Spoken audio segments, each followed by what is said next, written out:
आपके बीच steps of language development पहले step पे चर्चा हो चुकी थी। पहला स्टेप जो हम आपके बीच प्री स्पीच लैंग्वेज डेवलपमेंट के बारे में आपके फर्स्ट एपिसोड में मैं चर्चा कर चुका हूँ। सेकंड एपिसोड में मैं आपके साथ चर्चा करूँगा later speech of language development.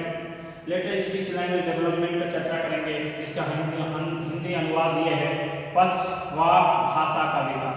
कि पश्चवाक भाषा के संदर्भ में हम आपके बीच चर्चा करेंगे, जिसको हम आप लगभग इस बात को जानते हैं कि किसी भी भाषा को लगभग 15 माह की आयु के उपरांत होने वाले भाषा विकास की जो अवस्था होती है, उस अवस्था में पश्चवाक अवस्था पोस्ट स्पीच स्टेज कहा जाता है। पोस्ट स्पीच स्टेज कहा जाता है। इस स्टेज में बच्चे क्या है, अपनी इच्छाओं, परेशानियों या फिर जरूरतों तथा भावों को व विचारों को शब्दों के माध्यम से, भाषा के माध्यम से जो अभिव्यक्त करने लगता है, यही अभिव्यक्ति काफ़ी हद तक बच्चों के लिए क्या होती है, समझ में आने लगती है। और इस अवस्था में बालक निम्न 5 प्रकार के सामर्थ्य विकसित करता है। 5 प्रकार के सामर्थ्य विकसित करता है। उसमें सबसे पहला है लैंग्वेज कंप्रीहेंशन।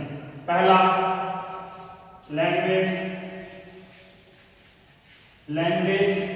कंप्रीहेंशन। पहला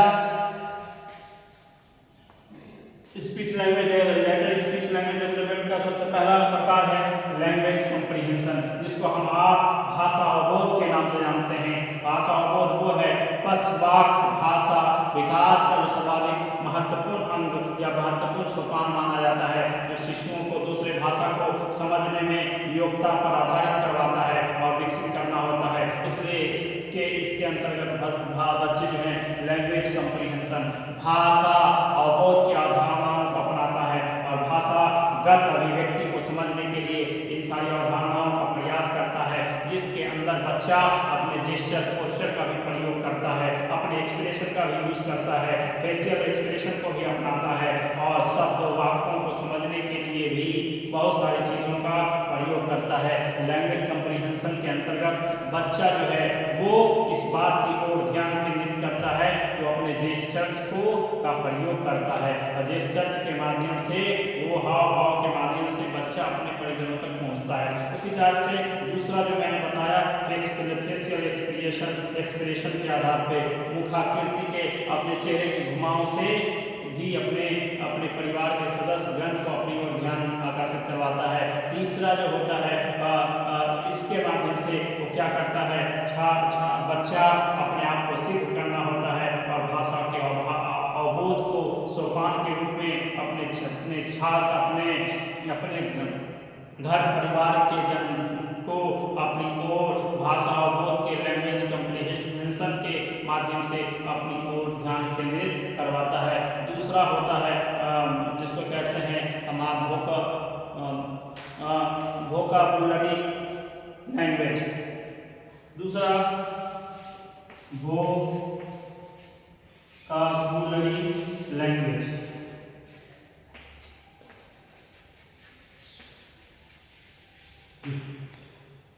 वोकैबुलरी लैंग्वेज होता है जिसको हम आप जानते हैं शब्दावली निर्माण। कि वोकैबुलरी लैंग्वेज के माध्यम से शब्दों का निर्माण होने लगता है।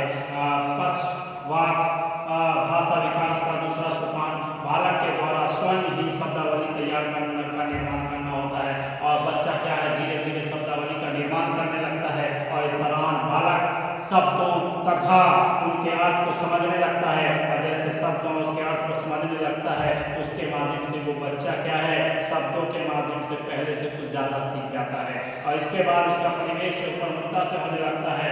शब्दों के द्वारा वो सीखता है और अपनी समस्याओं का समाधान करता है और समस्याओं का समाधान करने का मतलब यही हुआ कि बच्चा धीरे धीरे बोलना शुरू कर देता है और बोलना शुरू करने के धीरे धीरे बच्चों के अंदर आकार और प्रकार बढ़ने लगते हैं।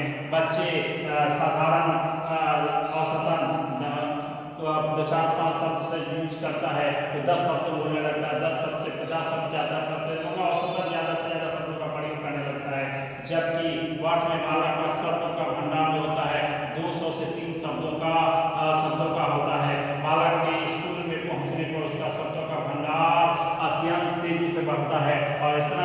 बढ़ता है तो उसके अंदर बहुत सारे परिवर्तन होने लगते हैं। जैसे मैंने आपको बताया कि जब बच्चों के अंदर बोलने की जो क्षमता आती है तो सबसे पहला मैंने बताया था कि बच्चा क्या करता है, वो क्राइंग करता है, बच्चा रोता है। दूसरा जो होता है बच्चा बाउलिंग करता है, बच्चा बाउलिंग करता है, बाउलिंग करता है। तीसरा जो है बाउलिंग मतलब शुरू करता है। तीसरा जो है वो अपने तीसरा जो है वो जेस्चर पोस्चर का प्रयोग करता है और जेस्चर पोस्चर के प्रयोग के माध्यम से वो बच्चा